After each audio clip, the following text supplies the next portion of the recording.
Me time, all time. So let's talk about Aristotle. Here to me is the natural progression of knowing Aristotle. Early on, we are taught that Aristotle, along with Socrates and Plato, was this ultra-brilliant guy who was the fountain of all wisdom and knowledge. Then later on, and this is the bit us nerdier folks love to harp on, we learn that Aristotle was in fact wrong about some things. In fact, he was wrong about a lot of things. Nearly everything, really. And to be fair to us nerdy folks constantly chiming in with an actually, Aristotle was wrong about that, we are, infuriatingly, right. Aristotle was wrong about a lot of things, and sometimes in big, fundamental ways. For instance, he thought that the heart was the center of sensation and movement, and that snot was brain matter leaking out of the nose, and that a heavier object would fall more quickly than a lighter one. With our modern knowledge, we now know that he was wrong, at least on a technical level, about basically everything. But what I think we miss when we focus on the fact that he didn't figure out whole truths is that he did discover a bunch of partial truths and near truths. Moreover, near truths in nearly every conceivable field of thought that have been the basis for over 2 millennia of philosophy, science, and political thought. Unlike his teacher Plato, who focused on the abstract and the metaphysical, Aristotle focused on the very real and physical world around him. He was a pioneer of several kinds of science, or perhaps more rightly pre-science, and did things like categorizing animals, separating out aquatic mammals from fish,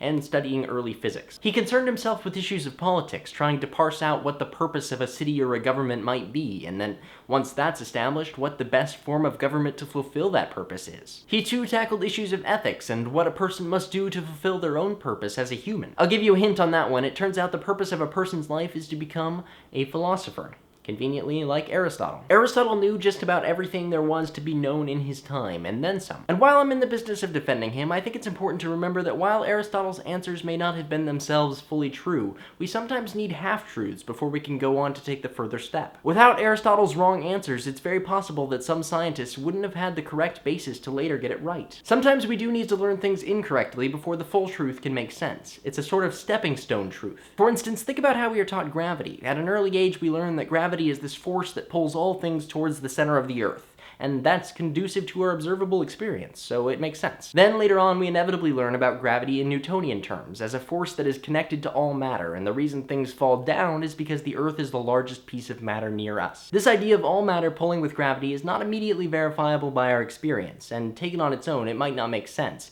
but because it's a modification of our previous understanding of gravity, we do have some basis to go off of, and it is therefore more acceptable. From there, we might go on to learn about gravity as a distortion of space-time, or any of the other theories of gravity, but if we hadn't first learned about it in the incorrect but still useful Newtonian terms, we would have no basis from which to learn. In this way, Aristotle's line of thinking can be seen as the first stepping stone towards most of Western thought, from which we've progressed and refined our way towards our current truth. Aristotle may have had a lot of wrong answers, but he was asking the right questions. Questions of ethics and politics and the universe, questions we're still looking for the answers to today. There is a common phrase for someone who is knowledgeable in many areas. We call them a Renaissance man, or more rightly today, a Renaissance person. Well, Aristotle was the man the original Renaissance men were trying to emulate. Today, it is of course impossible to be fully knowledgeable in every area of thought, and that's led to an awful lot of hyper-specialization. People that are very knowledgeable in their given field, but limited to it. And perhaps that is the only way to be the best at something anymore, but I still think there is a place for the widely knowledgeable person. The person who knows a good deal about a good deal, but perhaps not everything about anything. I think it very well may be that the highly specialized person is more useful to society.